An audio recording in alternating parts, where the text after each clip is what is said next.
అన్ని పార్టీలు, కమ్యూనిస్ట్ పార్టీలు, బీఆర్ఎస్ పార్టీ, ప్రజా సంఘాలు, ప్రజలు, స్థానికంగా ఉండే విద్యార్థులు అందరూ ఉద్యమించినారు.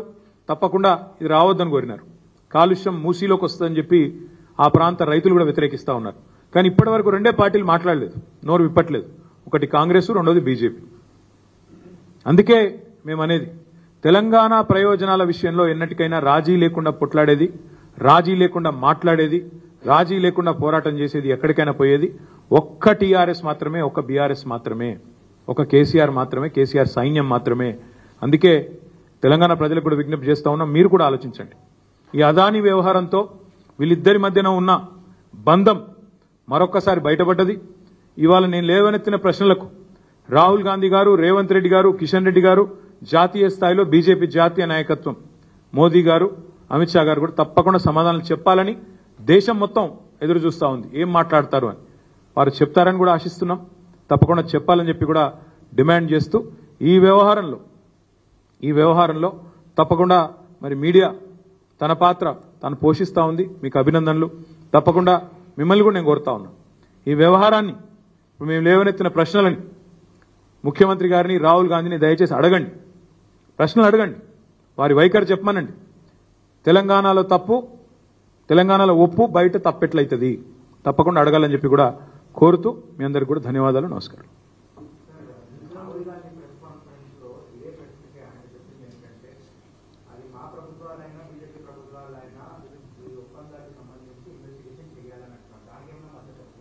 నేను ఒకటే అంటున్నా బ్రదర్, కెన్యా లాంటి చిన్న దేశం ఈ వార్త రాగానే మొత్తం తన ఒప్పందాలని రద్దు చేసుకుంది. ఇప్పుడేం చెప్పాను కదా, ఏ రంగాల్లో రద్దు చేసుకుంది మళ్ళీ చెప్పమంటే చెప్తా. మొత్తంగా 1-2 కాదు, దాదాపు మొత్తం వారికి ఉన్న ఒప్పందాలు అన్ని డిపార్ట్మెంట్స్ అన్ని కూడా రద్దు చేసుకున్నారు. మరి ఇక్కడ నేను అడుగుతా ఉన్నా, అంటే 1 కాదు 2 కాదు, విద్యుత్ పంపిణీ, ఎయిర్పోర్ట్లు, తర్వాత అక్కడ ట్రాన్స్పోర్టు, పెట్రోలియము, వాటి కింద పనిచేసే ఏజెన్సీలు, Kenya has cancelled all contracts. Why is the same not being done? If Rahul is sincere, Rahul Gandhi is sincere in what he says, what he demands, why is he not asking his chief minister to cancel all the MOUs with Mr. Adani and his company? That's the question he needs to answer. And why is his government accepting 100 crores as donation when Rahul Gandhi himself in Maharashtra says, koi paise aise nahi de deta, 30-40 crore कोई ऐसे ही नहीं देता. इसलिए हम पूछ रहे हैं राहुल जी से, अगर 30-40 करोड़ कोई ऐसे ही नहीं देता तो 100 करोड़ क्या ऐसे ही दे दिया? दिल की अच्छाई, दिल की गहराइयों से क्या रेवंत रेड्डी के लिए उनके कोई अलग सा मोहब्बत है क्या उनके दिल में? तो इसलिए हम पूछ रहे हैं राहुल जी से, आपकी अगर नेशनल पार्टी है तो नेशनल स्टैंड होना चाहिए. महाराष्ट्र में कुछ बोलो, यहां के कुछ और बोलो, ये सही नहीं है. और दूसरी बात, यहां के जो चीफ मिनिस्टर है रेवंत रेड्डी, महाराष्ट्र जाते हैं इलेक्शन के दरमियान, इलेक्शन के दौरान वहां जाते हैं, वहां कहते हैं कि एक बहुत बड़ा चोर गुजरात से आके आपका 1 लाख करोड़ वाला जमीन दारावी का चोरी करने की, हड़पने की कोशिश कर रहा है. अगर आपको अदानी अगर बहुत बड़ा चोर लगता है महाराष्ट्र में, क्या बॉर्डर पार करते ही तेलंगाना में आते ही बहुत अच्छा कैसे लगने लगा? ये हमें नहीं समझ आता. तो इसीलिए हम जवाब मांग रहे हैं. इसलिए हम दोनों से, राहुल जी से, रेवंत रेड्डी जी से, क्योंकि उनकी सरकार है यहां पे, उनसे जवाब मांग रहे हैं. साथ ही साथ हम बीजेपी से भी पूछ रहे हैं कि आपकी क्या रवैया है तेलंगाना में अदानी की इन्वेस्टमेंट को लेकर, आपकी क्या स्टैंड है, ये भी मांग रहे हैं.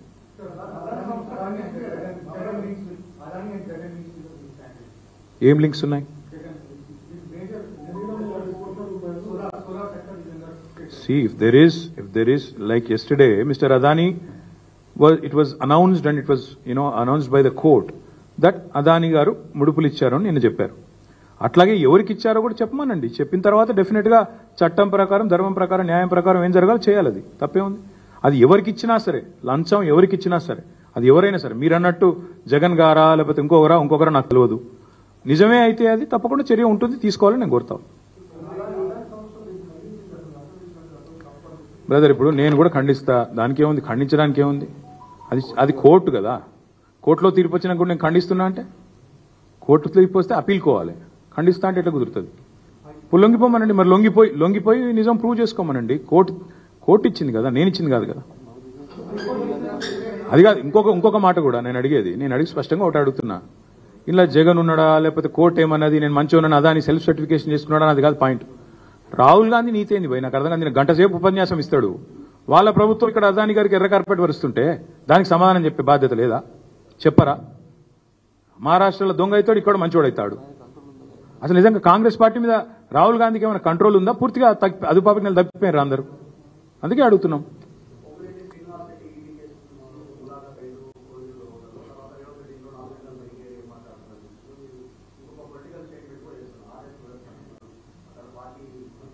ఇదే నువ్వేనా కాదంటున్నావా? ఏంది కాదంటున్నావా అంటున్నా. ఇప్పుడు నేను చెప్పింది ఏదో వాస్తవం కాదని వాళ్ళని చెప్పమని నేను చెప్తా, ప్రూఫ్ నేను బయట పెడతా. పొంగులేటి కలిసినాలే చెప్పాను బయటకు వచ్చి. నేను ఆరోపించి 6 వారాలైందా ఎక్కువైందా? ఈయన రహస్యంగా సమావేశమైండు ప్రెసిడెన్షియల్ సూట్ కోహినూరులో అని. కలవలేదని చెప్పమని చూస్తా. చెప్పిండా ఇప్పటివరకు? నేను మధ్యలో మస్తుగా మాట్లాడుతున్నా ప్రెస్లు ఈ బాంబు ఆ బాంబు అని. ఎడవాయ మరి బాంబుల శాఖ మంత్రి. నేను ఇంకోటి అడుగుతున్నా బ్రదర్, స్పష్టంగా అడుగుతున్నా. ఎక్కడన్నా ఒక ఈడీ రైడ్ అయితే వెంటనే బయటకు వచ్చి అర్జెంటుగా ప్రెస్ రిలీజ్లు వస్తాయి, లీకులు వస్తాయి, ట్వీట్లు వస్తాయి ఈడీ నుంచి. 6 వారాలు అయిపోయాయి. ఒక్క బీజేపీ వాడు మాట్లాడాడు, కాంగ్రెస్ వాడు మాట్లాడాడు, ఈడీ మాట్లాడదు, మిలేకర్లు అడగారు.